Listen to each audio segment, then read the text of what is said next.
Today I want to go over e-bike accessories, and I want to break it down to items you absolutely need and some that you may not. So these maybe not technically accessories, but you'll need an air pump to pump up your tires and some tools, crimpers, wrenches. Okay, so maybe you don't need a crimper. E-bikes are so utilitarian that you absolutely need a rack. This is a Jetson Bolt Pro. It has one of these custom racks. However, whenever possible, get the rack that comes with the e-bike. This one costs a little bit more. This is for the Electric XP Lite. And look, it even brings power to the light to the rear. And racks made by the manufacturer specifically for that e-bike are generally higher quality. One of the big problems with the rack is that if you have a soft tail like this Jetson Haze, it's harder to get a rack to fit, to work. However, this one is possible because you only need 3 mounting points. 1, 2. This one bot is built the same way. It has a shock here and it has a soft tail. And I was able to fit this rear rack on it. It isn't pretty. It's outright ugly.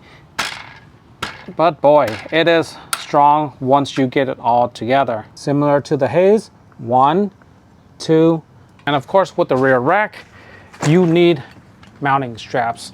These are rock straps. And what's so interesting about these straps is that this side is bungee, this other side is not.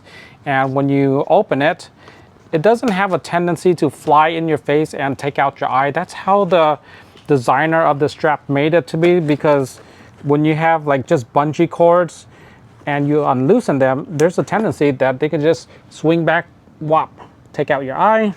This one, not so much. See that? Pretty safe.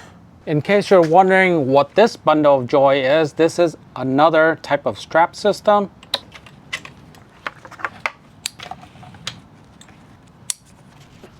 This is the air pannier, and it is truly an oddball type of carrying system. But as you can see here, you can carry this sprayer bucket and it's no problem at all. It's made to carry really oddball stuff that might not work so well on your rack. Next up, we'll talk about phone holders. This is the one I previously recommended in another video, and it works okay. But I'll tell you, I have found something better. And the problem with this one is that, you know, the holder is kind of bulky. When I'm folding this, you can see it's hitting something right here. However, if you've been watching my writing videos, this is my new phone holder. How fast is that? It doesn't go anywhere. And guess what? The camera is free. So if you mount it up here, you can record with your camera while you're writing in this orientation, or even if I turn it sideways, the camera still clears this bar. Or if it doesn't clear on your bike, then you can do it on the underbelly. You see that?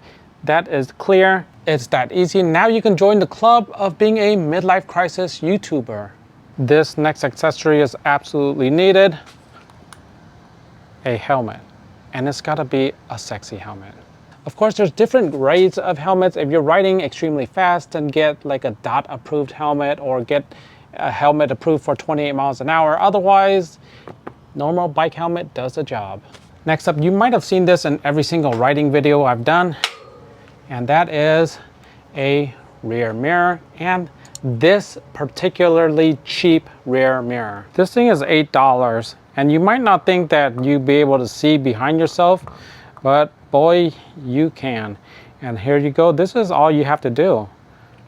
There you go. It's right beneath your hand. And I've got this bike exactly parallel with these two poles right here. All it has to do is be able to see behind you that much. You see that trajectory? You see that? The pole. On my right side, I am able to see right there. It is on my right side, and I am parallel with these poles, okay? Compared to an overhand mirror, I mean, this mirror is just much more sexier, but the problem is that when you're riding, there's a lot of pressure and vibration. This thing has a tendency to fall, and there you go, no more fingers, okay? This is the same concept. This is like the pole, and if you're okay with cutting it, this is even better. And you see that this thing folds up so nicely, and it gets out of the way when you're folding the bike. But you know, other than that, that's why I prefer this type of mirror, even though it's dirt cheap, over these more expensive top mirrors, because this thing can fall and it has gravity working against it. However, this, I mean, gravity is just gonna pull it down, right? It's just gonna pull it down, and it's not really susceptible to vibrations because it's just so darn plasticky and lightweight. Next up is this right here. This is overkill, obviously. However, the idea is a chain and lock. In particular, a new style that can be locked up like this, or can be cinched up like that, giving you a lot more chain to work with. This is overkill. You don't want it this long. This is 5 feet, but around 3 feet. Here's the one that I use personally. You can see that it's locked up on the rack of this XP Lite. It doesn't take a whole lot of space because it's much smaller. It is only 3 feet long, and I'm using a kryptonite lock on it. That's the great thing about these locks and these chain system, is that it's extremely flexible. You could tie it up on anything large or small, and you can tie up multiple e-bikes. Next up is a bag to carry your drink, your tools, your keys, or this next accessory, which is a second battery. Yes, I am suggesting that you get a second battery. And maybe this isn't for everyone, but if you're running 48 volts and 10 amp hours of battery power, you can probably use another 10 amp hour and double your range. That's just my opinion. And this one in particular is easy to install. You just have the battery balancer in here, run some cables. I have a tutorial on my channel, links in the description. Next item that may prolong your riding session is a bike seat for your child. This is the U-Rider, and it is for the triangular frame. However, it depends on your bike. If you have like one of these straight frames and this thing is under 2 inches, then you can fit one of these seats on. However, for some e-bikes, like this one bought S6L, this is nearly 3 inches. It's like 2.5 inch, and it can barely fit in here. However, it does fit, but because of this angle, you see this angle right here compared to this angle, this straight up angle works with the triangular frame U-Rider. However, this one works with the step through U-Rider type seat. Next up, getting rid of these stock seats in favor of something more comfortable. This is the Cloud 9. This is the Bike Roo.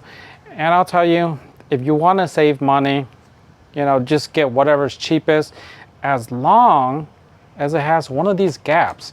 I found out that the seats that have these gaps, even this Giddy Up, sure, you may accuse me of shilling products since I did get this seat for free. However, I'll tell you right now, this rubber piece right here is melting. And check this out. My finger is black, and it's because of this rubber piece. The light in the rear, well, it doesn't work anymore. Other than that, this is still a very comfortable seat, probably overpriced for a comfortable seat. Moving on, you may or may not find this useful, but if you're using a half throttle, you can find that this zip tie can be turned into a handy thumb throttle. Especially handy for gentlemen that are running into arthritis issues. Life isn't fair and time is unkind, especially on women. Next up is a seat. If you have one of these buckle seats, and the reason why you want this over the top cabin, well, there's nothing inherently wrong with the top cabin except that it is poor quality. It's easy to tear, easy to rip. This is just much tougher, and that's why I recommend these seats over the top cabins. It may seem that it may move around, but it really doesn't, because you've got force, and force creates friction. When it comes to protection, you've got rubbers. But in my opinion, it's not totally necessary if you've got slime.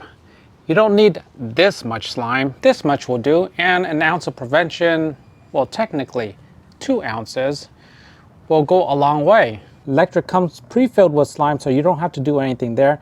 However, I've been able to fix a flat with slime.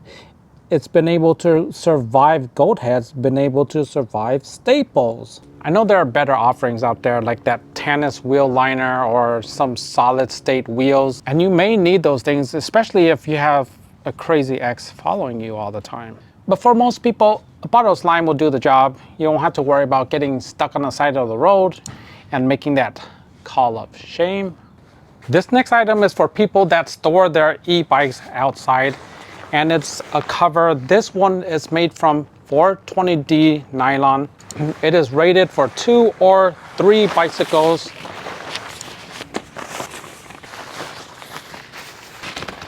It's strong enough for wind, rain, and snow, and it's last me the entire season. Another alternative is this grill cover. I have a few e-bikes down here, and look how thick and weather resistant this material is. I've used this thing for years, and it's really convenient because it has handles on the top, so you can just pull it up and free your e-bike from its little captivity. The only thing is that because it's so resistant, it kind of builds moisture if you have this locked on the floor. So if you can elevate it just a little bit and like that, then it's not going to lock as much moisture, and it does lock in a lot of spiders. You can see this little buddy right here. Spiders love this thing, and that's just the one downside of it. So other things that I like to have on my e-bike are these reflective straps, because it's just better if people can see you. If I have a high-vis jacket, that's also nice to have. And a GPS tracker, yeah, you gotta fake out those criminals, right? And yeah, that's all I've got for this video. Let me know what you have on your e-bike in the comments below. Thank you so much for watching. Be sure to like, subscribe, share. See you in the next one. Take care.